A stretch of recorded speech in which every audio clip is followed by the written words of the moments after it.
ಇವಾಗ ಸಾಲ ಸಿಗೋದು ಸಿಕ್ಕಾಪಟ್ಟೆ ಈಸಿ. ನೀವು ಜಾಬ್ ಮಾಡ್ತಾ ಇದ್ರೆ ನಿಮ್ಮ ಕಡೆ just PAN card, Aadhaar card ಇಸ್ಕೊಂಡು 5 ನಿಮಿಷದಲ್ಲಿ ಲೋನ್ ಕೊಡ್ತಾರೆ. ನಂಗೆ ಗೊತ್ತು ನಿಮಗೂ ಕೂಡ ಈ ತರ ಕಾಲ್ ಬಂದಿರುತ್ತೆ. ಸರ್ ನಿಮಗೆ ಲೋನ್ ಪ್ರೀ ಅಪ್ರೂವ್ ಆಗಿದೆ, ಅವಶ್ಯಕತೆ ಇದೆ ಅಂತ ಹೇಳಿ. ನಂಗೆ ಒಂದು ಗೊತ್ತಾಗಲ್ಲ, ಅವ್ರಿಗೆ ನಮ್ಮ ನಂಬರು, ನಮ್ಮ ಡೀಟೇಲ್ಸು ಹೇಗೆ ಗೊತ್ತಾಗುತ್ತೆ ಅಂತ. 90% ಈ ವಿಡಿಯೋ ನೋಡೋದ್ರಲ್ಲಿ ಆಲ್ಮೋಸ್ಟ್ ಎಲ್ಲರೂ ಕಡೆ ಒಂದಿಲ್ಲದ ಒಂದು EMI ಇದ್ದೇ ಇರುತ್ತೆ. ಅದು ಕ್ರೆಡಿಟ್ ಕಾರ್ಡ್ EMI ಆಗಿರ್ಬೋದು, ಐಫೋನ್ EMI ಆಗಿರ್ಬೋದು, car loan, home loan, personal loan, ಈ ತರ. ಬ್ರೋ ನೀವು ಹೇಳ್ತೀರಾ ಸೇವ್ ಮಾಡಿಬಿಟ್ಟು ಇನ್ವೆಸ್ಟ್ ಮಾಡಿ 1 ಕೋಟಿ ಮಾಡಿ ಅಂತ ಹೇಳಿ. ನಮ್ಮ ಸ್ಯಾಲ್ರಿ ಬಂದದ್ದೆಲ್ಲ ನಾವು EMI ಅನ್ನ ಕ್ಲಿಯರ್ ಮಾಡೋಕೆ ಆಗ್ತಿದೆ. ಯಾವ ತರ ಸೇವ್ ಮಾಡೋದು, ಯಾವ ತರ ಇನ್ವೆಸ್ಟ್ ಮಾಡೋದು. ಸೊ ಈ ವಿಡಿಯೋದಲ್ಲಿ ನಾನು ನಿಮಗೆ ಹೆಲ್ಪ್ ಮಾಡ್ತೀನಿ. ನಿಮ್ಮ ಕಡೆ ಏನಾದರೂ ಲೋನ್ಸ್ EMIs ಇದ್ರೆ ಅದನ್ನ ಒಂದೊಂದಾಗಿ 2 ಸ್ಟೆಪ್ ಮುಖಾಂತರ ಯಾವ ತರ ತೀರಿಸೋದು ಅಂತ ಈ ವಿಡಿಯೋದಲ್ಲಿ ಡಿಸ್ಕಸ್ ಮಾಡ್ತೀನಿ. ವಿಡಿಯೋ ಎಂಡ್ ಅಲ್ಲಿ ನೀವು ನನಗೆ ಥ್ಯಾಂಕ್ಸ್ ಹೇಳ್ತೀರಾ. ಈ ವಿಡಿಯೋ ಯಾರು ನೋಡ್ತಾ ಇದ್ರಲ್ಲ, ನಿಮ್ಮ ವಯಸ್ಸು 30+ ಆಗಿತ್ತು ಅಂದ್ರೆ ನಿಮ್ಮ ಕಡೆ ಯಾವುದೇ ತರ ಲೋನ್ಸ್ EMI ಇಲ್ಲ ಅಂದ್ರೆ I should clap to you.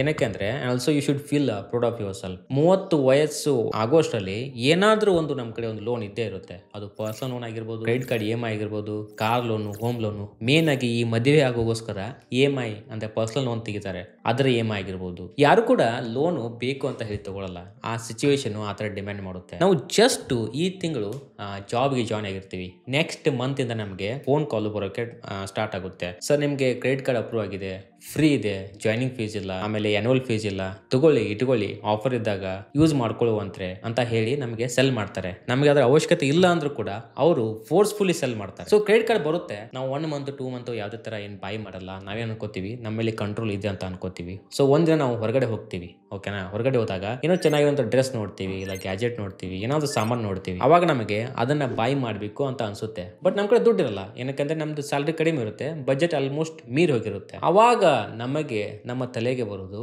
Credit card. So credit card ಅನ್ನ ತಗೋತೀವಿ, ಸ್ವೈಪ್ ಮಾಡ್ತೀವಿ, ಅದನ್ನ ಬಾಯ್ ಮಾಡ್ತೀವಿ. ನೆಕ್ಸ್ಟ್ ಸ್ಯಾಲರಿ ಬಂದಾಗ ತುಂಬಿದ್ರೆ ಆಯ್ತು ಅಂತ ಹೇಳಿ. ಸೊ ಈ ತರ ನಾವು ಫಸ್ಟ್ ಗ್ಯಾಜೆಟ್ ತಗೋತೀವಿ, ಡ್ರೆಸ್ ತಗೋತೀವಿ, ಶೂಸ್ ತಗೋತೀವಿ. ಈ ತರ ನಾವು ಪ್ರತಿಯೊಂದು EMI ಮೇಲೆ ತಗೋತಾ ಹೋಗ್ತೀವಿ. ಇನ್ನೊಂದು ಮೇನ್ ಕಾರಣ ಜನ ಏನಕ್ಕೆ ಲೋನ್ ತಗೋತಾರೆ ಅಂದ್ರೆ ಎಮರ್ಜೆನ್ಸಿ ಸಿಚುವೇಶನ್. ಅಂದ್ರೆ ಅವರಿಗೆ ಮತ್ತೆ ಅವರ ಫ್ಯಾಮಿಲಿ ಇರೋರಿಗೆ ಏನಾದ್ರೂ ಹೆಲ್ತ್ ಎಮರ್ಜೆನ್ಸಿ ಬಂದಾಗ ಹಾಸ್ಪಿಟಲ್ ಅಲ್ಲಿ ದುಡ್ಡು ತುಂಬೋಕೆ ಅವ್ರ ಕಡೆ ದುಡ್ಡು ಇರಲ್ಲ. ಸೊ ಈ ತರ ಎಮರ್ಜೆನ್ಸಿ ಸಿಚುವೇಶನ್ ಬಂದಾಗ ಅವರು ಫ್ರೆಂಡ್ಸ್ ಕಡೆ ಕೇಳ್ತಾರೆ, ರಿಲೇಟಿವ್ಸ್ ಕಡೆ ಕೇಳ್ತಾರೆ. ಯಾರು ಕಡೆ ದುಡ್ಡು ಅರೇಂಜ್ ಆಗದೆ ಇದ್ದಾಗ ಈ ಆಪ್ಸ್ ಗಳಿದೆ, ಇವಾಗ ನಮ್ಮ ಕಡೆ ಸಿಕ್ಕಾಪಟ್ಟೆ ಆಪ್ಸ್ ಗಳಿವೆ ಪರ್ಸನಲ್ ಲೋನ್ ಆಫರ್ ಮಾಡಕ್ಕೆ. ಅವಾಗ ಅದರ ಮೋರೆ ಹೋಗ್ಬಿಟ್ಟು ಅವ್ರು ಎಷ್ಟು ಇಂಟ್ರೆಸ್ಟ್ ತಗೋತಾರೆ, 14, 16, 18, 20% ಇಂಟ್ರೆಸ್ಟ್ ಕೊಟ್ಬಿಟ್ಟು ದುಡ್ಡು ತಗೋತಾನೆ. ಇದು ಏನಕ್ಕೆ ಆಗುತ್ತೆ ಅಂದ್ರೆ ಅವ್ರ ಕಡೆ ಈ ಎಮರ್ಜೆನ್ಸಿ ಫಂಡ್ ಬಗ್ಗೆ ಐಡಿಯಾ ಇರಲ್ಲ. ಲೋನು ಎಮರ್ಜೆನ್ಸಿಗೋಸ್ಕರ ತೆಗಿಸಿದ್ರೆ ಓಕೆ, ಬಟ್ ಇನ್ ಎಷ್ಟೋ ಜನ ಬೆಟ್ಟಿಂಗ್ ಆಡೋಕೆ ಅಂತ ಹೇಳಿ ಲೋನ್ ತಗೋತಾರೆ. ಬೆಟ್ಟಿಂಗ್ ಬಿಡಿ, ಏನಾಗುತ್ತೆ ಈ IPL ನೋಡ್ಬೇಕಾದ್ರೆ ಪ್ರತಿ ಸೆಕೆಂಡು ಈ dream 11, my team 11 advertise run ಆಗುತ್ತೆ. ಸೊ ಅವ್ರಿಗೆ ಕೂಡ ಆಸೆ ಆಗುತ್ತೆ, ಓಕೆ ಹೌದಲ್ವಾ 49 ತುಂಬಿ 1 ಕೋಟಿ ಮಾಡಬಹುದು ಅಂತ ಹೇಳಿ ಅದಕ್ಕೆ ಇಳಿತಾರೆ ಬೆಟ್ಟಿಂಗ್ ಆಡಬೇಕು ಅಂತ ಹೇಳಿ. ನಿಮ್ಗೆ ಗೊತ್ತು ಬೆಟ್ಟಿಂಗ್ ಯಾವ ತರ ವರ್ಕ್ ಆಗುತ್ತೆ ಅಂತ ಹೇಳಿ. ಸೊ ಕೊನೆಗೆ ಅವರು ಸೋತ್ ಬಿಟ್ಟು ಹೊರಗಡೆ ಬರ್ತಾರೆ. ಸೋಲೋವರೆಗೂ ಅವರು ಹೊರಗಡೆ ಬರೋದಿಲ್ಲ. ಗೆದ್ರೆ ಅವ್ರು ಏನಕ್ಕೆ ಹೊರಗಡೆ ಬರ್ತಾರೆ ಅಲ್ವಾ. ಸೊ ಸೋತು ಹೊರಗಡೆ ಬರ್ತಾರೆ. ಸೊ ಆ ಸೋತ ಹಣವನ್ನ ತುಂಬೋಕೆ ಅವರು ಮತ್ತೊಂದ್ ಕಡೆ ಲೋನ್ ಅನ್ನು ತಗೋತಾರೆ. ಸೊ ಲಾಸ್ಟ್ ಅಲ್ಲಿ ಜನ ಮೇನ್ ಆಗಿ ಈ ಸಾಲದಲ್ಲಿ ಸಿಕ್ಕಾಕೊಳ್ಳೋದಕ್ಕೆ ಕಾರಣ ಬಂದ್ಬಿಟ್ಟು ಈ ಮದುವೆ, ಮನೆ, car. These are 3 important things that affects middle class family. So ಇದಕ್ಕಾಗಿ ಅವರು ಸಾಲವನ್ನೇನು ಮಾಡ್ಕೊಂಡಿರ್ತಾರಲ್ಲ ಅದನ್ನ ತೀರ್ಸೋಕೆ ತಮ್ಮ ಅರ್ಧ ಜೀವನವನ್ನೇ ಮುಡಿಪಾಗಿಡ್ಬೇಕಾಗುತ್ತೆ. ಸೊ ಈ ತರ ನಾವು ಪ್ರತಿಯೊಂದಕ್ಕೂ ಸಾಲ, ಲೋನ್ಸು, EMI ಮಾಡ್ತಾ ಹೋದ್ರೆ ಮಂತ್ ಎಂಡಲ್ಲಿ ನಮಗೆ ಸ್ಯಾಲ್ರಿನೇ ಉಳಿಯಲ್ಲ. ಇವಾಗ ನೋಡಿ ವಿಡಿಯೋ ಮಾಡಬೇಕಾದ್ರೂ ಕೂಡ ನನಗೆ ಬಜಾಜ್ ಫೈನಾನ್ಸ್ ಕಡೆಯಿಂದ ಮೆಸೇಜ್ ಬಂದಿದೆ ಲೋನ್ ಬೇಕು ಅಂತ ಹೇಳಿ. ಈ ಥರ ಟ್ರ್ಯಾಪ್ ಮಾಡ್ತಾರೆ, ಅವ್ರದ್ದು ಬಿಸ್ನೆಸ್ಸೇ ಈ ಥರ ಟ್ರ್ಯಾಪ್ ಮಾಡೋದು. ಸೊ ನಾವು ಈ ಥರ ಲೋನ್ ಮಾಡಿದರೆ ಏನಾಗುತ್ತೆ, ನಮಗೆ ಸ್ಯಾಲ್ರಿ ಮಂತ್ ಎಂಡಲ್ಲಿ ಏನೂ ಉಳಿಯೋದಿಲ್ಲ. ನಾವು ಜೀವನ ಮಾಡೋಗೋಸ್ಕರ ಜಾಬ್ ಮಾಡೋದು ಬಿಟ್ಬಿಟ್ಟು ಈ EMIನ ಕ್ಲಿಯರ್ ಮಾಡೋಕೆ ಅಂತ ಹೇಳಿ ಜಾಬ್ ಮಾಡಬೇಕಾಗುತ್ತೆ. ಸೊ ಈ ಥರ ನಾವು ಒಂದಾದ್ಮೇಲೆ ಒಂದು ಲೋನ್ ತಗೋತಾ ಹೋದರೆ ನಮ್ಮ ಕ್ರೆಡಿಟ್ ಸ್ಕೋರ್ ಮೇಲೆ ಕೂಡ ಅದು ಇಂಪ್ಯಾಕ್ಟ್ ಆಗುತ್ತೆ. Credit score is very important. ನಮಗೆ ಎಮರ್ಜೆನ್ಸಿ ಸಿಚುವೇಶನ್ ಬಂದಾಗ ಲೋನ್ ತಗೋಬೇಕು ಅಂತಂದ್ರೆ ಅವ್ರು ಮೇನ್ ನೋಡೋದೆ ಕ್ರೆಡಿಟ್ ಸ್ಕೋರು. ಸೊ ನೀವು ಜಾಸ್ತಿ ಲೋನ್ ತಗೊಂಡಂಗೆ ಈ ಕ್ರೆಡಿಟ್ ಸ್ಕೋರು ಕಡಿಮೆ ಆಗ್ತಾ ಹೋಗುತ್ತೆ. ಇದಷ್ಟೇ ಅಲ್ಲದೆ ನಮ್ಮ ಲೈಫಲ್ಲಿ ಏನಾದರೂ ಲೋನ್ಸು, EMIs ಜಾಸ್ತಿ ಆಯಿತು ಅಂದ್ರೆ ಮಂತ್ ಎಂಡಲ್ಲಿ ದುಡ್ಡೇ ಉಳಿತಾ ಇಲ್ಲ ಅಂತ ಹೇಳಿ ನಮಗೆ ಫೀಲ್ ಆಗೋಕೆ ಸ್ಟಾರ್ಟ್ ಆಯಿತು ಅಂದ್ರೆ ನಮ್ಮ ಮೆಂಟಲ್ ಪೀಸ್ ಮೇಲೆ ಅದು ಅಫೆಕ್ಟ್ ಆಗುತ್ತೆ. ನಮಗೆ ರಾತ್ರಿ ನಿದ್ದೆ ಬರೋಲ್ಲ, ರಿಲೇಶನ್ಶಿಪ್ ಮೇಲೆ ಅದು ಅಫೆಕ್ಟ್ ಆಗುತ್ತೆ, ನಮ್ಮ ನಾರ್ಮಲ್ ಲೈಫಲ್ಲಿ ಅದು ಅಫೆಕ್ಟ್ ಆಗಿಬಿಟ್ಟು ಒಂಥರ ನಾವು ಡಿಪ್ರೆಷನ್ಗೆ ಹೋಗ್ತೀವಿ. ಎಷ್ಟೋ ಜನ ನೀವು ಕೇಸ್ ನೋಡಿರ್ಬೋದು, ರೈತರು, ಎಂಪ್ಲಾಯೀಸು, ಬಿಸ್ನೆಸ್ ಮ್ಯಾನ್ಗಳು ಈ ಸಾಲವನ್ನು ತಡೆಯೋಕ್ಕಾಗದೆ ತಮ್ಮ ಲೈಫನ್ನು ಅವರು ಗಿವ್ ಅಪ್ ಮಾಡಿದ್ದಾರೆ. ನೀವು ಇವಾಗ ಯೋಚನೆ ಮಾಡ್ತಿರ್ಬೋದು, ಬರೋ ನಮ್ಮ ಕಡೆ ಜಸ್ಟ್ ಒಂದು ಐಫೋನ್ EMI ಇದೆ, ಒಂದು ಲ್ಯಾಪ್ಟಾಪ್ EMI ಇದೆ, ಇಷ್ಟೊಂದು ಏನಕ್ಕೆ ಸೀರಿಯಸ್ ಆಗಿ ಹೇಳ್ತಾ ಇದ್ದೀರಾ, ನಾವೇನು ಡಿಪ್ರೆಷನ್ಗೆ ಹೋಗ್ಬೇಕಾ ಇವಾಗ? ಆ ಥರ ಅಲ್ಲ. ಈ ಚಿಕ್ಕ ಕಸ ಏನಿರುತ್ತಲ್ಲ, ಎಷ್ಟು ಚಿಕ್ಕದಾಗಿರುತ್ತೆ ಆವಾಗಲೇ ಅದನ್ನು ಕಿತ್ತು ಎಸಿಬೇಕು. ನಿಮ್ಮ ಕಡೆ ಇವಾಗ EMIs, ಲೋನ್ಸ್ ಇಲ್ಲ ಅಂದರೆ ಖುಷಿ, ಬಟ್ ಮುಂದೆ ಏನಾದರೂ ಆಯಿತು ಅಂದರೆ ಅದನ್ನು ಯಾವ ಥರ ಮ್ಯಾನೇಜ್ ಮಾಡಬೇಕು, ಯಾವ ಥರ ಕ್ಲಿಯರ್ ಮಾಡಬೇಕು ಅಂತ ಹೇಳಿ ನೀವು ಮೊದಲೇ ತಿಳ್ಕೊಬೇಕಾಗುತ್ತೆ. ಸರಿನಾ? ನಾವು ಇಲ್ಲಿವರೆಗೂ ಲೋನಲ್ಲಿ ಯಾವ ಥರ ನಾವು ಸಿಕ್ಕಾಕೊಳ್ತೀವಿ, ಅದರಿಂದ ನಮ್ಮ ಲೈಫ್ಗೆ ಯಾವ ಥರ ಅಫೆಕ್ಟ್ ಆಗುತ್ತೆ ಅಂತ ನೋಡಿದಾಯಿತು. ಒಂದು ವೇಳೆ ನಿಮ್ಮ ಕಡೆ ಏನಾದರೂ ಲೋನ್ಸ್ ಇತ್ತು, EMIs ಇತ್ತು ಅಂದರೆ ಅದನ್ನು ಸ್ಟೆಪ್ ಬೈ ಸ್ಟೆಪ್ ಯಾವ ಥರ ಕ್ಲಿಯರ್ ಮಾಡಬೇಕಂತ ಹೇಳಿ ಇವಾಗ ನೋಡೋಣ. ಓಕೆನಾ? ಸೊ ನೀವು ಜಸ್ಟ್ ಏನು ಮಾಡಬೇಕು ಅಂದರೆ ಒಂದು ಪೆನ್ ತೊಗೊಳ್ಳಿ, ಒಂದು ಪೇಪರ್ ತೊಗೊಳ್ಳಿ. ನಾನು ಕೂಡ ಪೆನ್ ಪೇಪರ್ ತೊಗೊಂಡಿದ್ದೀನಿ. ಸೊ ನಿಮ್ಮ ಕಡೆ ಎಷ್ಟು ಲೋನ್ಸ್ ಇರುತ್ತೆ ಅದನ್ನು ಈ ಹಾಳೆ ಮೇಲೆ ಬರಿತಾ ಹೋಗಿ. ಪ್ರತಿಯೊಂದು ಲೋನ್ಸು, ಅದು ಕಾರ್ ಲೋನ್ ಆಗಿರ್ಬೋದು, ಐಫೋನ್ ಲೋನ್ ಆಗಿರ್ಬೋದು, laptop EMIs, personal loan EMI ಆಗಿರ್ಬೋದು, ಕೆಲವೊಂದು ಸರಿ ನೀವು ಫ್ರೆಂಡ್ಸ್ ಕಡೆ ದುಡ್ಡು ಇಸ್ಕೊಂಡಿರ್ತಾರ, ರಿಲೇಟಿವ್ಸ್ ಕಡೆ ದುಡ್ಡು ಇಸ್ಕೊಂಡಿರ್ತಾರ. ಪ್ರತಿಯೊಂದು ನೀವು ಈ ಹಾಳೆ ಮೇಲೆ ಬರಿತಾ ಹೋಗಿ. ಫಸ್ಟ್ ನೀವು ಟೇಬಲ್ ಅನ್ನು ರೆಡಿ ಮಾಡ್ಕೊಳ್ಳಿ. ಲೋನ್ ನೇಮು, ಆಮೇಲೆ ಲೋನ್ ಅಮೌಂಟು, ಇಂಟ್ರೆಸ್ಟು, EMI ತೀರಿಸೋಕೆ ಇನ್ನು ಎಷ್ಟು ಮಂತ್ಸ್ ಇದೆ, EMI ಪ್ರತಿ ಮಂತು ಎಷ್ಟು ಕಟ್ಟಬೇಕು. ಈ ಟೇಬಲ್ ರೆಡಿ ಆದ್ಮೇಲೆ ನೀವು ಈ ಲೋನ್ಸ್ ಅನ್ನ ಲಿಸ್ಟ್ ಮಾಡ್ತಾ ಹೋಗಿ. ದೊಡ್ಡದು ಹೆಚ್ಚು ಅಂತ ಏನಿಲ್ಲ, ಜಸ್ಟ್ ನಿಮ್ಮ ತಲೆಯಲ್ಲಿ ಯಾವ್ದು ಲೋನ್ಸ್ ಬರುತ್ತೆ ಅದನ್ನ ಲಿಸ್ಟ್ ಮಾಡ್ತಾ ಹೋಗಿ. Car loan, iPhone EMIs, personal loan EMI, laptop EMI. So ಈ ತರ ಲಿಸ್ಟ್ ಮಾಡಿದ್ರೆ ನಮಗೆ ಒಂದು ಕ್ಲಿಯರ್ ಐಡಿಯಾ ಸಿಗುತ್ತೆ ನಮ್ಮ ಕಡೆ ಎಷ್ಟು ಲೋನ್ಸ್ ಇದೆ, ಇನ್ನು ಎಷ್ಟು ತೀರಿಸಬೇಕು, ಟೋಟಲ್ ಅಮೌಂಟ್ ಎಷ್ಟು ಆಗುತ್ತೆ ಅಂತ ಹೇಳಿ. ಇದನ್ನ ಕ್ಲಿಯರ್ ಮಾಡೋಕೆ ನಮ್ಮ ಕಡೆ 2 ಸೈಂಟಿಫಿಕ್ ಮೆಥಡ್ಸ್ ಇದೆ. ಫಸ್ಟ್ ಬಂದ್ಬಿಟ್ಟು ಸ್ನೋಬಾಲ್ ಪೇಮೆಂಟ್ ಮೆಥಡ್. ಇದ್ರಲ್ಲಿ ನಾವೇನ್ ಮಾಡ್ತೀವಿ, ದೊಡ್ಡ ಲೋನ್ ನ ಟಾರ್ಗೆಟ್ ಮಾಡದೆ ನಮ್ಮ ಲೋನ್ ಅಲ್ಲಿ ಯಾವ್ದು ಚಿಕ್ಕ ಲೋನ್ ಇರುತ್ತೆ ಅದನ್ನ ಟಾರ್ಗೆಟ್ ಮಾಡಿ ಕ್ಲಿಯರ್ ಮಾಡ್ತೀವಿ. ಇದರಿಂದ ಏನಾಗುತ್ತೆ, ನಮಗೆ ಒಂದು ಲೋನ್ ಕ್ಲಿಯರ್ ಮಾಡಿದಾಗ ಒಂಥರ ಇನ್ಸ್ಟಂಟ್ ರಿವಾರ್ಡ್ ಸಿಗುತ್ತೆ, ಮೋಟಿವೇಶನ್ ಸಿಗುತ್ತೆ, ಒಂದು ಮೊಮೆಂಟಮ್ ಬಿಲ್ಡ್ ಆಗಿಬಿಟ್ಟು ನೆಕ್ಸ್ಟ್ ಲೋನ್ ಕ್ಲಿಯರ್ ಮಾಡೋಕೆ ಒಂಥರ ಮೋಟಿವೇಶನ್ ಸಿಗುತ್ತೆ. ಇವಾಗ ನೋಡಿ 5 ಲೋನ್ಸ್ ಇರುತ್ತೆ, ಒಂದು ಲೋನ್ ಕ್ಲಿಯರ್ ಆಯ್ತು ಅಂದ್ರೆ ಓಕೆಪ್ಪ ಒಂದು ಲೋನ್ ಕ್ಲಿಯರ್ ಆಯ್ತು, ಇನ್ ಜಸ್ಟ್ 4 ಅಷ್ಟೇ ಉಳಿದಿರೋದು. ಸೊ ಈ ಥರ ಫೀಲ್ ಆಗಿಬಿಟ್ಟು ನೆಕ್ಸ್ಟ್ ಲೋನ್ ತೀರ್ಸೋಕೆ ನಮಗೆ ಈಸಿ ಆಗುತ್ತೆ. ಸೊ ನಂಬರ್ ಆಫ್ ಲೋನ್ಸ್ ನಿಮಗೆ ಏನಾದರೂ ಕಡಿಮೆ ಮಾಡಬೇಕು ಅಂತ ಇದ್ದರೆ ಸ್ನೋಬಾಲ್ ಪೇಮೆಂಟ್ ಮೆಥಡನ್ನು ಯೂಸ್ ಮಾಡ್ಕೊಳ್ಳಿ. ಇಲ್ಲ ನಮ್ಮ ಕಡೆ ಇನ್ನೊಂದು ಮೆಥಡ್ ಇದೆ, ಅವಲಾಂಚೆ ಪೇಮೆಂಟ್ ಮೆಥಡ್ ಅಂತ. ಸೊ ಇದರಲ್ಲಿ ನಾವೇನು ಮಾಡ್ತೀವಿ, ಸಣ್ಣ ಲೋನ್ ಅಮೌಂಟನ್ನು ಟಾರ್ಗೆಟ್ ಮಾಡಿದೆ ನಮ್ಮ ಲೋನ್ಸಲ್ಲಿ ಯಾವ ಲೋನ್ಸ್ ಹೈಯೆಸ್ಟ್ ಇಂಟ್ರೆಸ್ಟ್ ಇದೆ ಅದನ್ನು ನಾವು ಫಸ್ಟ್ ಟಾರ್ಗೆಟ್ ಮಾಡಿಬಿಟ್ಟು ಕ್ಲಿಯರ್ ಮಾಡ್ತಾ ಹೋಗ್ತೀವಿ. ಸೊ ಈ ಮೆಥಡ್ ನಮಗೆ ಯಾವ ಥರ ಹೆಲ್ಪ್ ಆಗುತ್ತೆ ಅಂದರೆ ಈ ಇಂಟ್ರೆಸ್ಟ್ ಕಟ್ಟೋದು ನಾವು ಕಡಿಮೆ ಮಾಡ್ಕೋಬಹುದು. ಯಾವ ಥರ ಅಂದರೆ ನಮ್ಮ ಲೋನ್ಸಲ್ಲಿ ಹೈಯೆಸ್ಟ್ ಇಂಟ್ರೆಸ್ಟ್ ನಾವು ಮೊದಲು ಪೇ ಮಾಡಿದರೆ ಅದು ಹೆಚ್ಚು ಇಂಟ್ರೆಸ್ಟನ್ನು ತಿಂತಾ ಇರುತ್ತೆ, ಬಡ್ಡಿಯನ್ನು ತಿಂತಾ ಇರುತ್ತೆ. ಅದನ್ನು ಕ್ಲಿಯರ್ ಮಾಡಿಬಿಟ್ರೆ ಆಯಿತು.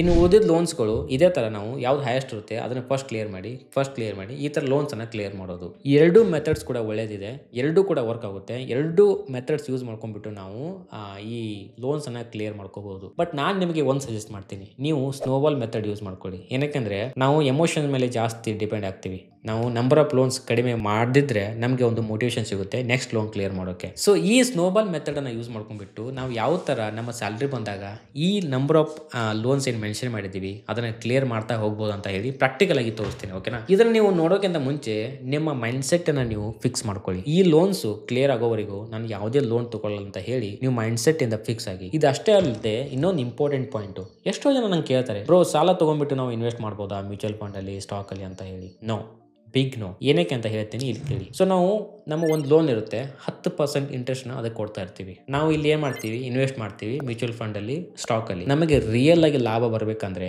ಈ 10%ಗಿಂತ ಜಾಸ್ತಿ ನಮಗೆ ಪ್ರಾಫಿಟ್ ಬರಬೇಕಾಗುತ್ತೆ. 14%, 15% ಅಷ್ಟು ಬಂದರೆ ನಮಗೆ 10% ನಾವು ಇಲ್ಲಿ ಕೊಡ್ತೀವಿ, ಇನ್ನು ಮಿಕ್ಕಿದ 4-5% ನಮಗೆ ಲಾಭ ಆಗುತ್ತೆ. ಸರಿನಾ? ಬಟ್ ಇಲ್ಲಿ 14-15% ಸಿಗುತ್ತೆ ಅಂತ ಏನು ಫಿಕ್ಸ್ ಇಲ್ಲ. ಓಕೆನಾ? ಬಟ್ ಏನು ಫಿಕ್ಸ್ ಇದೆ, ಇಲ್ಲಿ 10% ನಾವು ಬಡ್ಡಿ ಕೊಡೋದು ಫಿಕ್ಸ್. ಸೊ ಫಿಕ್ಸ್ ಯಾವುದಿದೆ ಅದನ್ನು ಕ್ಲಿಯರ್ ಮಾಡ್ಕೊಳ್ಳಿ.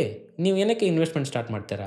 ಸೊ ನಿಮ್ಮ ಕಡೆ ಏನಾದರೂ ಲೋನ್ಸ್ ಇತ್ತು ಅಂದರೆ, EMIs ಇತ್ತು ಅಂದರೆ ಫಸ್ಟ್ ನೀವು ಇದನ್ನು ಕ್ಲಿಯರ್ ಮಾಡ್ಕೊಳ್ಳಿ, ಆಮೇಲೆ ಇನ್ವೆಸ್ಟ್ಮೆಂಟ್ ಜರ್ನಿಯನ್ನು ಸ್ಟಾರ್ಟ್ ಮಾಡಿ. ಇದಾದಮೇಲೆ ನೀವು ನಿಮ್ಮ ಬಜೆಟನ್ನು ಸೆಟ್ ಮಾಡ್ಕೊಳ್ಳಿ. ನಮ್ಮ ಸ್ಯಾಲ್ರಿ ಬಂದಾಗ ನಾವು ಅದನ್ನು ಎಲ್ಲಿ ಖರ್ಚು ಮಾಡಬೇಕು, ಎಷ್ಟು ಖರ್ಚು ಮಾಡಬೇಕು, ಮತ್ತು ಈ EMIs ಲೋನ್ ಕ್ಲಿಯರ್ ಮಾಡೋಕ್ಕೆ ಅಂತ ಹೇಳಿ ಎಷ್ಟು ಸೇವ್ ಮಾಡಬೇಕು ಅಂತ ಹೇಳಿ. ಓಕೆನಾ? ನಿಮ್ಮ ಸ್ಯಾಲ್ರಿ 25,000 ಇದೆ ಅಂತ ಅನ್ಕೊಳ್ಳಿ. ನಾನು 20,000 ನನ್ನ ಪರ್ಸನಲ್ ಎಕ್ಸ್ಪೆನ್ಸಸ್ಗೆ, ಅದರ್ ಎಕ್ಸ್ಪೆನ್ಸಿಗೆ ಖರ್ಚು ಮಾಡ್ತೀನಿ. ಇನ್ನು 5,000 ನಾನು ಈ EMIs ಅನ್ನು ಕ್ಲಿಯರ್ ಮಾಡೋಕ್ಕೆ ಅಂತ ಹೇಳಿ ಯೂಸ್ ಮಾಡ್ಕೋತೀನಿ ಅಂತ ಡಿಸೈಡ್ ಮಾಡ್ಕೊಳ್ಳಿ. ಓಕೆನಾ? ಪ್ರತಿ ಮಂತು 5,000 ಸೇವ್ ಮಾಡ್ತೀನಿ ಅಂತ ಹೇಳಿ ಡಿಸೈಡ್ ಆದ್ರಿ. ಅದಾದ್ಮೇಲೆ ನೀವು ಈ ಲೋನ್ಸ್ ಏನು ಲಿಸ್ಟ್ ಮಾಡಿರ್ತೀರಲ್ಲ ಇದನ್ನ ನೀವು ಸ್ನೋಬಾಲ್ ಮೆಥಡ್ ಪ್ರಕಾರ ರೀಅರೇಂಜ್ ಮಾಡ್ಕೊಳ್ಳಿ. ಯಾವ ಲೋನ್ ಸಣ್ಣದಿದೆ ಅದನ್ನ ಟಾಪ್ ಅಲ್ಲಿ ಆಡ್ ಮಾಡಿ, ಯಾವ ಲೋನ್ ಕಡಿಮೆ ಇದೆ ಅದನ್ನ ಬಾಟಮ್ ಅಲ್ಲಿ ಆಡ್ ಮಾಡಿ. ನಾನು ಅದೇ ತರ ಮಾಡ್ತೀನಿ ಇವಾಗ. ಸರಿ, ಇವಾಗ ನಮ್ ಕಡೆ ಐಫೋನ್ EMI ಟಾಪ್ ಅಲ್ಲಿ ಬಂತು, ಕಾರ್ ಲೋನ್ EMI ಲಾಸ್ಟ್ ಅಲ್ಲಿ ಬಂತು. ಸರಿನಾ?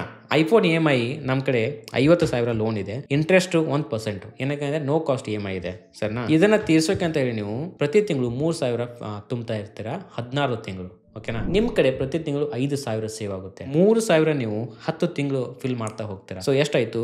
30,000 ಆಯ್ತು. ಪ್ರತಿ ತಿಂಗಳು ನಿಮ್ ಕಡೆ 2,000 ಸೇವ್ ಆಗುತ್ತೆ ಎಕ್ಸ್ಟ್ರಾ, ಈ 3,000 EMI ಬಿಟ್ಟು. ಅದ ನೀವು ಅಲ್ಲಿ ಇಲ್ಲಿ ಖರ್ಚು ಮಾಡದೆ ಅದನ್ನ ನೀವು ಒಂದ್ ಕಡೆ ಸೇವ್ ಮಾಡಿ. ಓಕೆನಾ? ಖರ್ಚು ಮಾಡಬೇಡಿ, ಸೇವ್ ಮಾಡಿಡಿ. 10 ತಿಂಗಳು ನೀವು 2,000 ಸೇವ್ ಮಾಡ್ತಾ ಹೋಗ್ತೀರಾ, ಇನ್ನು ಮಿಕ್ಕಿದ್ದನ ಅದು 20,000 ಆಗುತ್ತೆ. ಸೊ ಯಾವಾಗ ನೀವು 10ನೇ ತಿಂಗಳು 3,000 EMI ತುಂಬ್ತಾ ಇರ್ತೀರಾ, ನಿಮ್ಮ ಕಡೆ 20,000 ಆಲ್ರೆಡಿ ಸೇವ್ ಆಗಿರುತ್ತೆ. ಸೊ ನೀವು ಕ್ರೆಡಿಟ್ ಕಾರ್ಡ್ ಕಂಪ್ನಿಗೆ ಅಥವಾ ನೀವು ಎಲ್ಲಿ EMI ರನ್ ಆಗ್ತಾ ಇರುತ್ತೆ ಅದಕ್ಕೆ ಕಾಲ್ ಮಾಡಿಬಿಟ್ಟು ಇದನ್ನ ಅಡ್ವಾನ್ಸ್ ಆಗಿ ಪೇ ಮಾಡಿಬಿಡಿ. ಸೊ ಇಲ್ಲಿ ನೋಡಿ 16 ತಿಂಗಳು EMI ನಡೀತಿದ್ದಂಥದ್ದು ನೀವು 10 ತಿಂಗಳಲ್ಲಿ ಕ್ಲಿಯರ್ ಮಾಡಿದ್ರಿ. ಸೊ ಈ ತರ ನೀವು ಪ್ರತಿಯೊಂದು ಲೋನ್ ಅನ್ನ ಟಾರ್ಗೆಟ್ ಮಾಡಿಬಿಟ್ಟು ಅದನ್ನ ಒಂದೊಂದಾಗಿ ಕ್ಲಿಯರ್ ಮಾಡ್ತಾ ಬನ್ನಿ. ಈ ತರ ಮಾಡಿದಾಗ ನಿಮ್ಮ ಹೆಗಲ ಮೇಲೆ ಏನು ಭಾರ ಇರುತ್ತಲ್ಲ ಅದು ಕಡಿಮೆ ಆಗ್ತಾ ಹೋಗುತ್ತೆ. ನಂಬರ್ ಆಫ್ ಲೋನ್ಸ್ ಕಡಿಮೆ ಆದಾಗ ಡೆಫಿನೆಟ್ಲಿ ನಿಮ್ಮ ಕಾನ್ಫಿಡೆನ್ಸ್ ಜಾಸ್ತಿ ಆಗುತ್ತೆ, ನಿಮಗೆ ರಾತ್ರಿ ಸರಿಯಾಗಿ ನಿದ್ದೆ ಬರುತ್ತೆ, ರಿಲೇಶನ್ಶಿಪ್ ಸ್ಟೇಟಸ್ ಸರಿ ಆಗುತ್ತೆ, ಎಲ್ಲ ಕೂಡ ಚೆನ್ನಾಗುತ್ತೆ ಲೋನ್ ಪ್ರೆಷರ್ ಇಲ್ಲ ಅಂದ್ರೆ. ಲಾಸ್ಟ್ ಅಲ್ಲಿ ನೀವು ಕೇಳ್ಬೋದು, ಹಾಗಾದ್ರೆ ನಾವು ಲೋನ್ ಅನ್ನು ತಗೊಳ್ಳೇಬಾರ್ದಾ, ಕಂಪ್ಲೀಟ್ ಲೋನನ್ನು ಅವಾಯ್ಡ್ ಮಾಡಬೇಕಾ? ಎಸ್, ನಿಮಗೆ ಎಷ್ಟಾಗುತ್ತೆ ಅಷ್ಟು ಲೋನನ್ನು, EMI ಅನ್ನು, ಸಾಲವನ್ನು ಅವಾಯ್ಡ್ ಮಾಡಿ. ನಮ್ಮ ಜೀವನವನ್ನು ನಾವು ಪೀಸ್ ಆಗಿ ನಡೆಸ್ಕೊಂಡು ಹೋಗಬೇಕು ಅಂದರೆ. ಇಲ್ಲ ಅಂದರೆ ನಿಮ್ಮ ಕಡೆ 2 ಲೋನ್ ಇದ್ರೆ ನಡೆಯುತ್ತೆ, ಒಂದು ಹೋಮ್ ಲೋನು ಇಲ್ಲ ಎಜುಕೇಷನ್ ಲೋನು. ನಾನು ಇವನ್ ನಿಮಗೆ ಹೋಮ್ ಲೋನ್ ಕೂಡ ರೆಕಮೆಂಡ್ ಮಾಡಲ್ಲ, ಏನಕ್ಕೆ ಅಂದರೆ 20 ಲ್ಯಾಕ್ 30 ಲ್ಯಾಕ್ ಇರುತ್ತೆ. ಇದರ EMI ತೀರ್ಸೋಕೆ ನಮ್ಮ ಕಂಪ್ಲೀಟ್ ಜೀವನನೇ ಹೋಗಿಬಿಡುತ್ತೆ. ನೀವು ಸ್ವಂತ ಮನೆ ಕಟ್ಟೋಕ್ಕಿಂತ ಬಾಡಿಗೆ ಮನೆಯಲ್ಲಿರಿ, ಅದು ಬೆಟರು. ನಾನು ಇನ್ನೊಂದು ಹೇಳಿದೆ ನಿಮಗೆ, ಜನ ಮೇನ್ ಆಗಿ ಲೋನ್ ಮಾಡೋದು ಈ ಎಮರ್ಜೆನ್ಸಿ ಸಿಚುವೇಶನ್ಗೋಸ್ಕರ. ಎಮರ್ಜೆನ್ಸಿ ಸಿಚುವೇಶನ್ಗೋಸ್ಕರ ಯಾವ ಥರ ನಾವು ಎಮರ್ಜೆನ್ಸಿ ಫಂಡನ್ನು ಕ್ರಿಯೇಟ್ ಮಾಡಬೇಕಂತ ಹೇಳಿ ನಾನು ಈ ವಿಡಿಯೋದಲ್ಲಿ ಎಕ್ಸ್ಪ್ಲೇನ್ ಮಾಡಿದ್ದೀನಿ. ಕ್ಲಿಕ್ ಮಾಡಿಬಿಟ್ಟು ಅದನ್ನು ನೋಡಿ. ಮತ್ತೆ ಸಿಗುವ.